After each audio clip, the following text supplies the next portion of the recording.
Bismillahirrahmanirrahim. Assalamu alaikum dear student. Welcome to my YouTube channel. This is Mushtaq Ahmad. Dear student, today we will discuss about osmoregulation in terrestrial animal. आज हम terrestrial animal में osmoregulation को discuss करेंगे. तो dear student, आपने last तक हमारे साथ रहना है. आपकी जितनी भी कंफ्यूजन होगी वो आज क्लियर हो जाएगी. तो डियर स्टूडेंट, हम स्टार्ट करते हैं. सबसे पहले हम देखते हैं कि ये कौन से प्रॉब्लम को फेस करते हैं.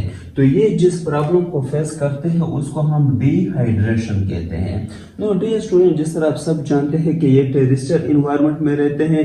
तो टेरेस्ट्रियल इन्वायरमेंट जो है ये क्या होता है? ड्राई होता है. क्या? ड्राई इन्वायरमेंट को ये फेस करते हैं.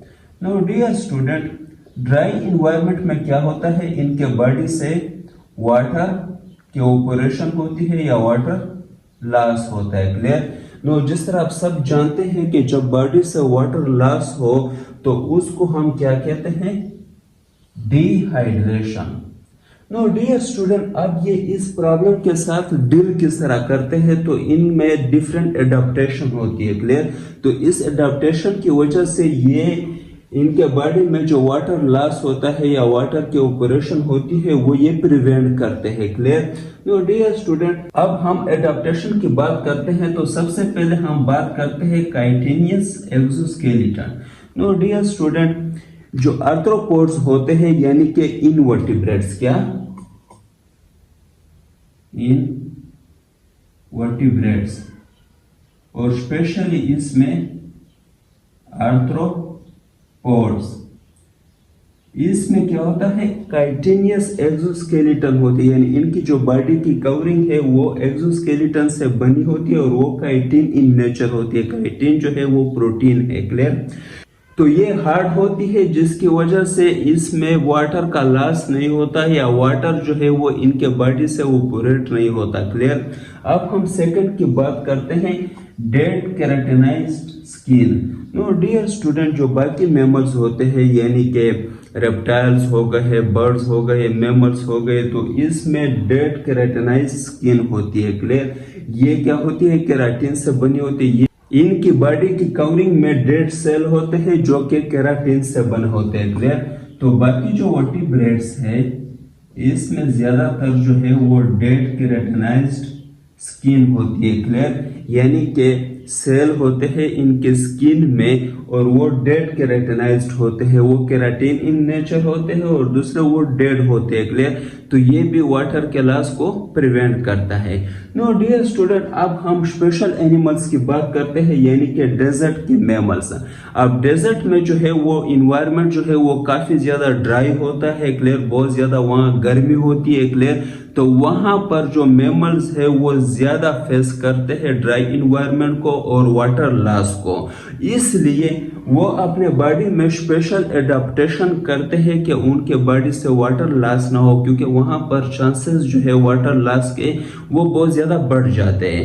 नो डियर स्टूडेंट, सबसे पहला एडाप्टेशन जो ये करते हैं उसको हम मेटाबॉलिक एडाप्टेशन कहते हैं. अब मेटाबॉलिक एडाप्टेशन क्या है? डियर स्टूडेंट, मोस्टली जो है ये वहां पर डेजर्ट में प्लांट्स के सीड पे फीड करते हैं. प्लांट्स के सीड पे फीड करते हैं. अब सीड में जिस तरह आप सब जानते हैं कि इसमें कार्बोहाइड्रेट की क्वांटिटी क्या होती है? ज्यादा होती है. कार्बोहाइड्रेट की क्वांटिटी जो है वो ज्यादा होती है. अब ये क्या करते हैं? ये सीड के ऊपर फीड करते हैं. उसमें कार्बोहाइड्रेट्स होते हैं. जब कार्बोहाइड्रेट्स इनके बॉडी में जाते हैं और कार्बोहाइड्रेट्स की ये ब्रेकडाउन करते हैं तो उसमें इनको मिलता है as a by product water. Water जो है वो कार्बोहाइड्रेट्स के मेटाबॉलिज्म में एज ए बाई प्रोडक्ट इनके बॉडी को मिलता है. क्लियर? अगर डियर स्टूडेंट इनके बॉडी में वाटर की कमी हो जाए, क्योंकि डेजर्ट के इन्वायरमेंट में बारिश बहुत कम होती है तो वहां पानी जो है वो बहुत मुश्किल से मिलता है, तो ये अपने बॉडी में पानी की कमी जो है वो कार्बोहाइड्रेट्स की मेटाबॉलिज्म से करते हैं जिसमें वाटर इनको एज ए बाई प्रोडक्ट मिलता है. नो डियर स्टूडेंट, जो सेकंड एडाप्टेशन ये करते हैं उसको हम क्या कहते हैं? Behaviour adaptation. अब ये बिहेवियर में चेंजेस लाते हैं. बिहेवियर में किस तरह चेंजेस लाते हैं कि ये दिन को बाहर नहीं निकलते बल्कि ये रात को बाहर निकलते हैं. क्योंकि दिन को अगर ये बाहर निकलेंगे डे टाइम में तो उस टाइम पे धूप बहुत ज्यादा होती है, तो इनके बॉडी में जो है वो वाटर लॉस का चांसेस ज्यादा होता है। तो इसलिए ये क्या करते हैं, रात को निकलते हैं ताकि इनके बॉडी से वाटर के ऑपरेशन ज्यादा ना हो बल्कि कम हो। क्लियर। तो इसलिए ये ज्यादातर क्या होते हैं, इसको हम क्या कहते हैं, नॉकटर्नल। नॉकटर्नल वो एनिमल्स होते हैं, वो जानदार होते हैं जो रात को बाहर निकलते हैं। क्लियर। दिन को जो है ये अपने घोंसलों में, अपने नेस्ट में या जहां पर इनके घर होते हैं वहां पर ये रहते हैं, सायादार जगह पे जहां पे धूप ना हो, और रात को जो है ये निकलते हैं बाहर, और ऐसे एनिमल्स को हम नॉकटर्नल एनिमल्स कहते हैं। नो डियर स्टूडेंट, ये दो एडेप्टेशन जो है इसको हम क्या नाम देते हैं, एन हाइड्रोबायसेस। इसके लिए हम स्पेशल टर्मिनोलॉजी यूज करते हैं, एन हाइड्रोबायसेस। क्लियर। तो डेजर्ट में स्पेशल ये दो एडेप्टेशन होती है, मेटाबॉलिक एडेप्टेशन और बिहेवियर एडेप्टेशन। मेटाबॉलिक में मेटाबॉलिज्म होती है एसिड की, जिसके रिजल्ट में कार्बोहाइड्रेट्स की ब्रेकडाउन होती है और वाटर इनको बाई प्रोडक्ट में मिलता है। क्लियर। और दूसरा जो है वो बिहेवियरल एडेप्टेशन है, यानी ये रात को निकलते हैं, ऐसे एनिमल्स को हम नॉकटर्नल कहते हैं। क्लियर। नो डियर स्टूडेंट, इसका जो बेस्ट एग्जांपल है वो हम क्या लेंगे, kangaroo red.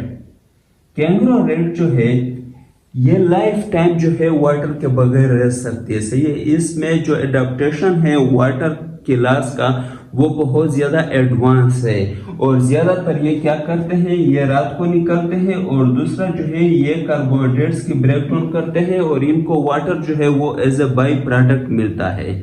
No dear student, मुझे उम्मीद है कि आप सबको समझ आ गया होगा, और अगर किसी को कोई कंफ्यूजन हो तो वो कमेंट में पूछ सकते हैं। Thank you very much.